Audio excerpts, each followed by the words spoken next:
Assalamualaikum warahmatullahi wabarakatuh. Perkenalkan, nama saya Winjayanti Melda Pratiwi dengan NIM akhir 3219 dari kelas PGMI 5D. Di sini saya akan mempresentasikan materi dengan judul Pendekatan Pembelajaran IPS, MI atau SD. Baik, selanjutnya mari kita simak materinya.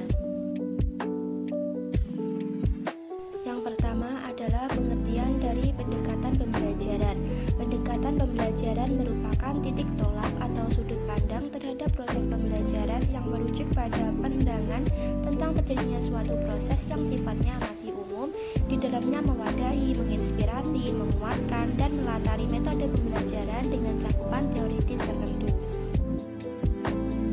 Selanjutnya adalah jenis-jenis pendekatan pembelajaran IPS di MI atau SD. Yang pertama adalah pendekatan CBSA. Pendekatan cara belajar siswa aktif atau CBSA adalah suatu gagasan konseptual yang menekankan pentingnya keaktifan peserta didik yang tinggi dalam pembelajaran di sekolah. Yang kedua adalah pendekatan PAIKEM. PAIKEM merupakan salah satu pendekatan yang digunakan bersama metode dan media pembelajaran disertai penataan lingkungan agar proses pembelajaran menjadi aktif, inovatif, kreatif, efektif, dan menyenangkan. Yang ketiga adalah pendekatan lingkungan, membelajarkan peserta didik untuk bermasyarakat, memperhatikan lingkungan sebagai topik kajiannya. Yang keempat adalah pendekatan konsep, menekankan pemahaman konsep sangat mempengaruhi perilaku peserta didik. Yang kelima adalah pendekatan inquiry, menuntut peserta didik untuk mencari dan menemukan sendiri sesuatu yang baru sebagai hasil belajar. Yang keenam adalah pendekatan keterampilan proses, bertujuan untuk menumbuhkan keterampilan yang berkaitan dengan suatu proses yang perlu dilatihkan. Yang ketujuh adalah pendekatan pemecahan masalah.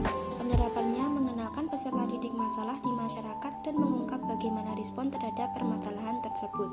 Yang kedelapan adalah pendekatan nilai, dikembangkan untuk menumbuhkan sikap, toleransi, kepekaan, dan tanggung jawab peserta didik dalam berperilaku di masyarakat. Yang kesembilan adalah pendekatan komunikatif, menekankan pada kemampuan berkomunikasi dan berinteraksi dalam situasi keseharian. Yang kesepuluh adalah pendekatan kesejarahan, mengungkap bagaimana peristiwa masa lalu yang bisa dijadikan contoh, sehingga peserta didik bisa mengambil makna dari peristiwa masa lalu tersebut. Selanjutnya adalah pendekatan tematik, pembelajaran yang menggunakan tema untuk mengaitkan beberapa mapel sehingga dapat memberikan pengalaman pembelajaran yang bermakna. Selanjutnya adalah pendekatan kontekstual atau CTL, membantu guru untuk mengaitkan materi dengan kehidupan nyata serta mengaitkan pengetahuan dengan menerapkan dalam kehidupan.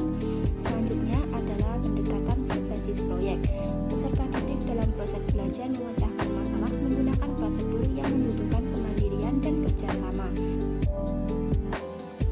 Selanjutnya adalah pendekatan ilmu teknologi masyarakat atau ITM, mengembangkan kemampuan peserta didik dalam menerapkan pengetahuan IPS terhadap masalah IPS, teknologi, dan masyarakat. Selanjutnya adalah pendekatan kooperatif. Penerapannya, peserta didik akan mudah memahami konsep yang sulit apabila mendiskusikan masalah tersebut dengan temannya.